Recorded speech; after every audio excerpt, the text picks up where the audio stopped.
Os Reinos da Ruína finalmente chegou essa temporada e, mano, veio quebrando tudo, um baita de um animezão pra gente. É lógico que com um anime desse aí tem que ter um baita do personagem, e nesse tem um dos mais sedentos por vingança que a gente já viu na história dos animes. O nome desse cara aí é Adonis. Então hoje a gente vem explicar como funcionam cada um dos poderes desse cara aí, como que um humano, um aprendiz de bruxas, se tornou um cara tão poderoso, mais até do que as próprias bruxas que tem os poderes e tal. O maluco é diferenciado, tá? Então prepara aí e vamos nessa.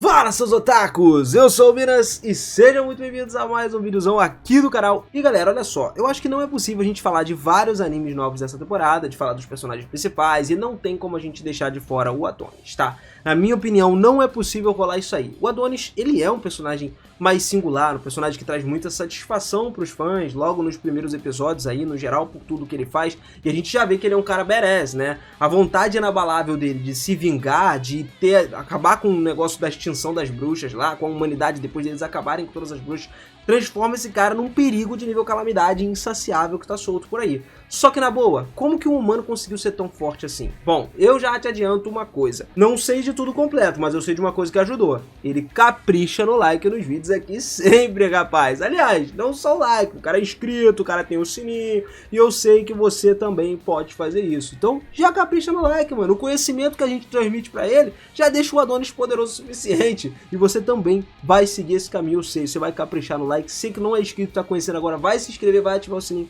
e vai vir junto com a gente, hein, mano. Tamo junto, obrigado por isso de coração, hein. Bom, voltando aqui pra nossa história de primeira, bora falar primeiro sobre o Adonis um pouco pra gente conhecer esse personagem. A gente sabe que inicialmente, antes da Caçada das Bruxas, o Adonis morava junto com a Chloe, que tinha encontrado ele morando nas ruas. O Adonis viveu muito em harmonia com a Chloe durante bastante tempo, até que a Caça às Bruxas começou, o que forçou ele a se mudar de vários lugares, né, aquele negócio. Ela era uma bruxa, ela não podia ser caçada, então eles se mudavam constantemente. Ele foi criado e ensinado justamente por ela. O Adonis ficou muito apegado a Chloe por causa disso. Só que no início da sua execução, o Adonis expressou um pensamento de destruir todos os seres humanos com magia para que eles pudessem viver juntos pacificamente. E cara, isso é que acabou divergindo um pouco dos dois. Bom, no início da história a gente viu lá que Deus criou e compartilhou o seu poder com várias bruxas para que elas utilizassem isso para ajudar a humanidade sempre que eles precisassem.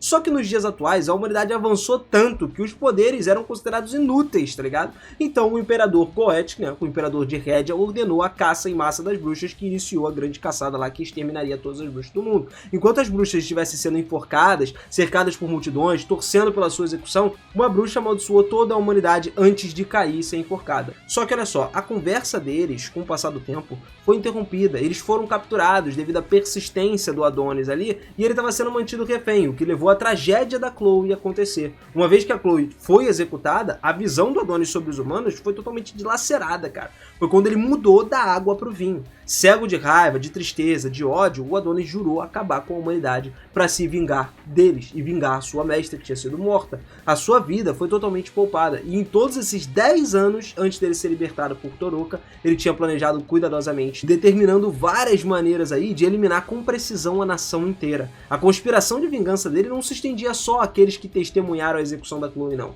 Mesmo aqueles que não tinham nada a ver não testemunharam, aqueles que eram prisioneiros, ninguém seria poupado. E se as bruxas se atrevessem a pisar no seu caminho, ele não se importava não. O cara ia matar as bruxas também. Então, mano, o maluco se tornou literalmente um anti-herói completo, Deadpool da vida, tá ligado? Doroka é aquela que libertou ele da prisão, só que ela é um caso especial. Mesmo diante do Adonis enfurecido, ela permaneceu calma. Eventualmente, depois que o Doroka declarou que ele poderia trazer de volta a Chloe, o Adonis quebrou em lágrimas nessa hora e meio que teve uma mudança também, né? Ele viu um vislumbre de esperança mais uma vez. Só que tudo foi tirado dele depois que mataram a Doroka também. E isso acabou fazendo o Adonis ficar mais revoltado ainda. Agora, depois de um militar do Império de Rédia disse que ele deveria ter matado o Adonis como seu mestre há muito tempo atrás, o Adonis até concordou com isso, desejando que matassem esse cara, tá ligado? No entanto, depois de ter a chance de reviver a Chloe, em vez disso ele reviveu Doroka, depois de ter que entender que a Chloe não queria voltar, vendo que as bruxas usariam o seu poder para destruir a humanidade. Ela só gostaria de viver pacificamente com a humanidade, e a Doroka não era assim. Com essa decisão, então, Ofélia Clementine ficou particularmente enfurecida, e quando Doroka usou a magia para parar completamente Yamato, entre outros, né, que invadiram lá o último reino da bruxa, o Adonis achou sua habilidade útil e ofereceu para trabalhar junto com ele. Quando ela não quer, o Adonis continuou e foi numa fúria que ele conseguiu trazer a Doroka. Já que ele não podia fazer nada, ele teve que partir pra força bruta, né? Só que depois desses eventos aí do massacre final das bruxas, o coração do Adonis começou a amolecer um pouquinho. Mas ainda assim, o cara é um nível absurdo de poder no geral, né? Que é justamente onde a gente vai entrar agora. Já começando com a primeira habilidade, que seria a reflexão de ataque e a capacidade explícita de virar todos os ataques do oponente contra eles. Ele consegue fazer isso tranquilamente. Essa é uma habilidade até bastante poderosa, que seria capaz de realizar um ataque e defesa, isso simultaneamente, né? Virando efetivamente os esforços contra os seus adversários. Algumas limitações comuns entram em jogo aí, né? Incluindo trabalhar apenas em ataques de um determinado tipo ou de um nível de potência. Um longo tempo de preparação também é um dos contras, ou um requisito específico de uso também, mas ainda assim não é nada que impeça ele de ser forte. Isso não deve ser confundido com usar os poderes do outro contra ele, tá? Porque isso é um simples truque, em vez de uma habilidade sob medida de refletir os ataques recebidos. Não é algo de fato tão poderoso assim, a gente tem habilidades mais fortes aqui. Por exemplo, a criação de campo de força que ele tem se molda mais ou menos no mesmo estilo. É a capacidade dele de criar campos de força, também conhecidos como as barreiras, para proteger o usuário ou os seus aliados de ataques físicos, energéticos ou incorpóreos. Só que alguns personagens podem usar barreiras para outros fins, como por exemplo, abrir elas dentro dos seus oponentes para matar eles, estourar os seus oponentes de dentro para fora, ou prender os seus oponentes dentro de uma barreira e depois esmagar eles com essa barreira, ou até mesmo prender entidades incorpóreas dentro dele. Entidades incorpóreas, para quem não sabe, são espíritos, tá ligado? Dentro dessa barreira aí. Os campos de força também podem ser usados para conter várias explosões, mover objetos, mover pessoas ao redor, né? Eles podem ser usados para atacar as pessoas de várias maneiras diferentes, como explosões de campo de força, e certos personagens até têm a capacidade de criar a parede à prova de som ao seu redor, para que eles não possam ser ouvidos quando estão lá dentro. Além disso, os Force Fields podem ser usados para desviar, refletir certas formas de ataque e criar mais construções, como plataformas para se mover no ar, tá ligado?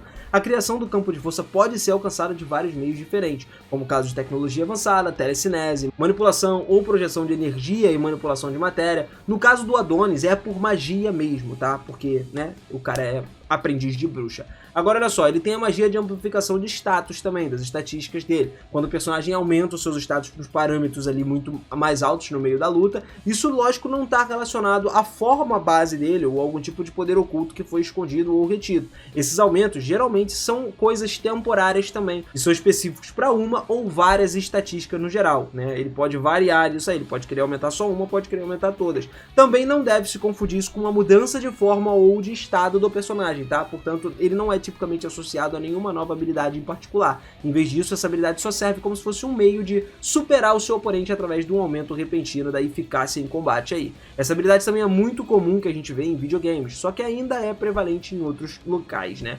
Tem também outra subcapacidade comum, que é chamada de poder desperto, que é uma súbita explosão de poder desencadeada por uma pura determinação ou uma emoção poderosa, ou a raiva, no caso, que vem do nosso querido Adonis, né? Todas as habilidades físicas e mentais dele são aumentadas por um curto período de tempo, frequentemente seguido por um período de exaustão e vulnerabilidade. Você aumenta 100%, diminui e depois, né, vai para menos, sei lá, 200%, porque cansa muito, exige demais do seu corpo, né? Diferente dos outros poderes semelhantes, como o modo Berserk ou o poder de ração, né? Porque os usuários ainda têm o corpo sob controle, ele também tem o poder de convocação, na qual ele consegue convocar um corpo gigantesco que já apareceu pra gente no mangá e destruir vários prédios com isso. Cara, o nível de força desse corpão aí, rapaz, o negócio é sinistro. Mas a gente vai explicar mais pra frente essa habilidade, tá? A próxima dele é a telecinese, né? Que é a capacidade de afetar os objetos físicos através do pensamento dele e usar isso para algumas outras coisas, né? Talvez flutuar, enfim, tem várias coisas que ele pode falar. Talvez atacar os inimigos de várias direções, se torna muito difícil no combate para eles defenderem, negar a mobilidade do alvo, né? Ou sei lá, lançar alguma coisa no caminho do alvo em alta velocidade, o que levaria a um acidente, né? Um exemplo. Afetar os órgãos internos do alvo, ele consegue fazer interromper a funcionalidade biológica de qualquer pessoa que ele queira, ou destruir completamente os sistemas de órgãos internos dessas pessoas, levitar ou até mesmo voar também são capazes, né? Criar barreiras telecinéticas, que são um pouco diferentes das barreiras que ele consegue criar, e fortalecer o próprio corpo do usuário, simulando características físicas sobre-humanas. A partir daí a gente tem o domínio das armas, que é a capacidade de usar uma ou mais armas com maior habilidade do que as pessoas da média. Temos também a potência de ataque, que no caso dele chega a um nível humano, só que é um humano que depende de magia ofensiva e defensiva, pelo menos no nível de um edifício, né?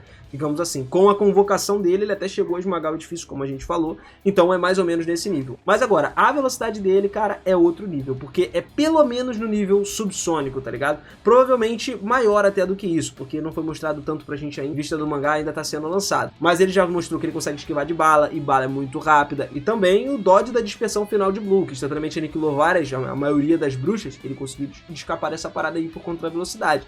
Ele tem uma durabilidade também de nível humano, é um pouco regredida, né? Pelo menos de nível de um grande edifício também, com a convocação dele, porque o lance é que essa convocação dele torna ele muito mais forte. Até porque ele vira tipo um Homem-Formiga gigante, né?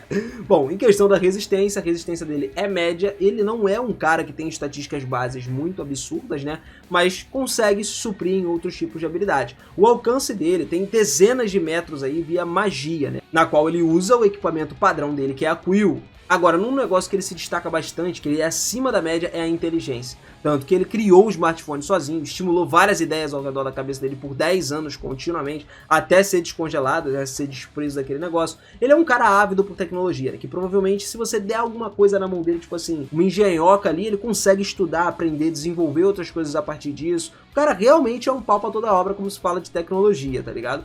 Mas ele também tem uma fraqueza, que é que ele não consegue usar magia sem a Quill dele, né? No caso, isso torna ele meio que vulnerável por um certo momento. Até porque ele não é uma bruxa, né? Como a gente já falou, ele é um humano aprendiz de bruxa. É diferente. E ainda assim, cada um dos ataques são divididos em sub-ataques, tá ligado? Por exemplo, aquele primeiro que a gente falou, a reflexão do ataque. A gente tem o Kais, que reflete os ataques que vêm contra ele de volta pra poder acabar com o inimigo. Mas ao mesmo tempo, a gente tem o Gais, que também reflete os ataques de volta, que remete só que mais poderoso do que antes. A magia dele, que pode ser usada no estilo de escrever magia de invocação e dependendo da compatibilidade no geral, pode até se materializar ali com todas as existências no mundo, isso é interessante. Pode ser tipo uma ilusão, pode ser uma realidade, então você pode enganar o seu inimigo ainda, brincar com ele, tudo controlado pela vontade do usuário. O pensamento de tudo, até mesmo a memória, por exemplo, facilita para ele controlar tudo isso. A amplificação de estatística dele também é dividida. Tem a Gais, que fortalece o ataque que veio na direção dele e envia de volta ao inimigo. Ele também tem a Asriel, que consegue consumar uma espada gigantesca muito forte.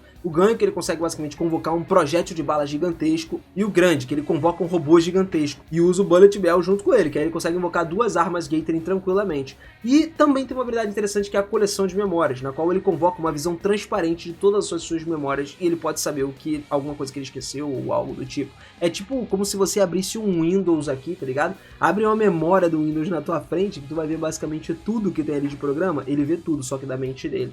Ele também tem a Caliburn, que ele cria uma outra espada gigantesca para prejudicar o inimigo, e a borboleta, Butterfly, que reúne a sua magia em torno de um item para conseguir movimentar ele. Ele também tem o domínio das armas, para que ele saiba empunhar qualquer arma de fogo que ele queira empunhar. Isso acaba tornando realmente o nosso personagem um cara de se invejar. E eu acredito que ele, pros humanos, cara, é um nível supremo, tá ligado? Não tem como você lutar com um cara desse sem ter uma arma capaz disso. Se ele é mais forte do que as próprias bruxas, os humanos então não chega nem perto. Se bem que a humanidade conseguiu extinguir com as bruxas ali, né? Mas apesar de tudo, ele já mostrou que ele é rápido o suficiente para fugir de armas de bruxa, sim, ó, no estalo de dedo, tranquilamente. Bom, assim, eu acho que deu pra você ter uma noção agora do porquê que esse cara ficou preso naquela camisa de força lá, selado durante muitos anos, até ser libertado sem querer e começar a trazer o caos pro mundo ali, matando, querendo exterminar toda a humanidade no geral.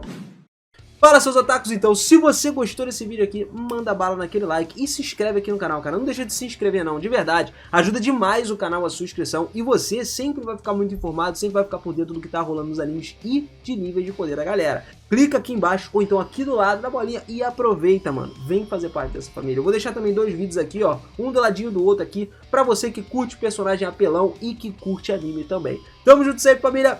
Beijo no coração, aquele forte abraço e eu te vejo na próxima, hein? Até mais. Valeu!